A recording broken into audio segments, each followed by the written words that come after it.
This is Steve Garland doing my weekly video Virginia Wrestling newsletter.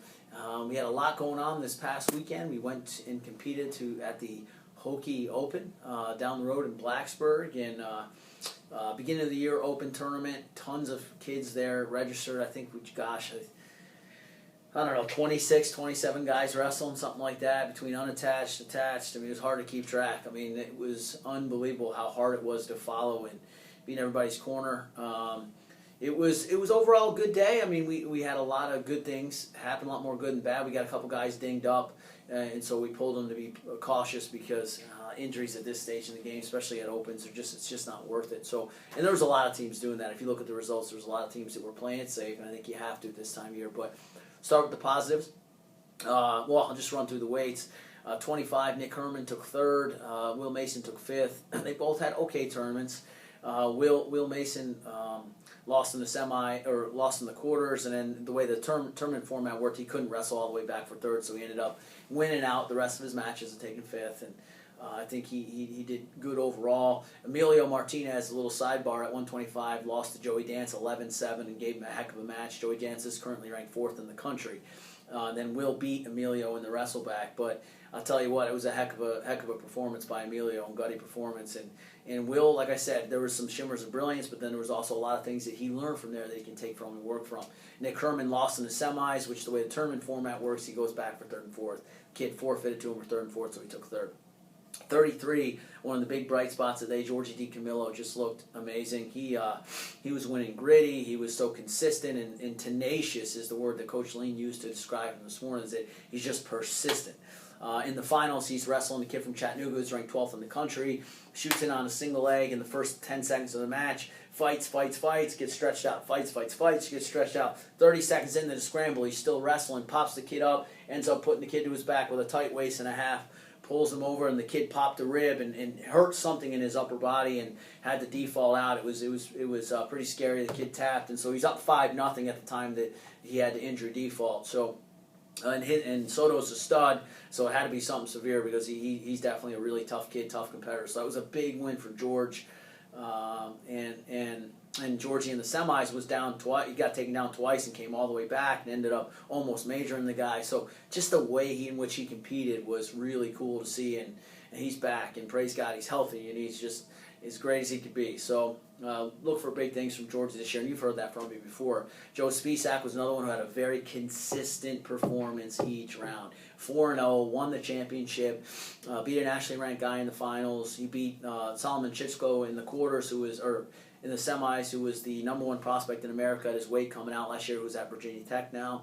In the quarters, he beat Grant Leith from Missouri, kid we recruited hard, a kid who's, again, was a top 5 overall prospect in the country, at least probably higher than that. He was a total stud, and so he pinned his first guy. So he was beating good quality opponents and beating them in very solid fashion, not minimizing mistakes, staying under control, and that's what we're looking for from him. So more, not just a tournament win, but the more how he wrestled for him, how he's going to be successful. It was really impressive. So as we went up, Andrew Atkinson lost one that got away from him first round. He came all the way back, took fifth. I think he won 4 straight matches and beat 2 really good kids along the way. So we're really proud of him the way he finished the tournament.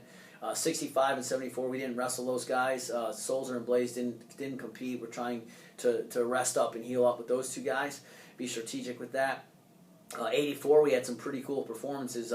Tyler Askey, redshirt freshman, made it to the finals, took second. And James Suvak took third and had a really good tournament.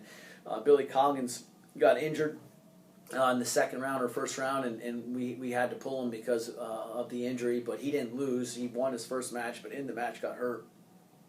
197, same thing. Zach Nye won his first 2, was in the semis. We had to pull him because he got dinged up, and Zach was really looking forward to the finals against a kid who's ranked 4th in the country, a kid who he's actually beaten twice, Hartman from Duke, who's a total stud. But like I said, Zach's had some really close battles with him, but he's been able to come out on top, and we're looking forward to that one. We couldn't get that one going because of the injury, but Zach ended up still technically placing 4th. And at heavyweight, Colin Campbell wrestled really well. We didn't wrestle Ethan Hayes because of injury. Derek Papp had to be pulled because of injury, and Austin Underwood was a freshman who competed as well, coming back through. And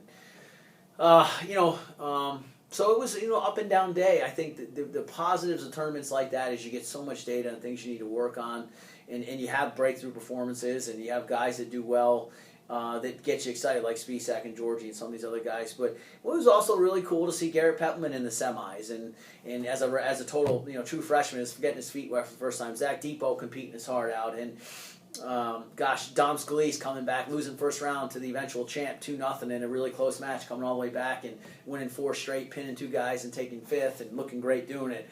I mean, those are some of the cool things that come out of those opens. Again, I mentioned 184, how those 2 guys had lost wrestle-offs, but then they'd come back and competed well. So it was really cool to see them have a good day and get better.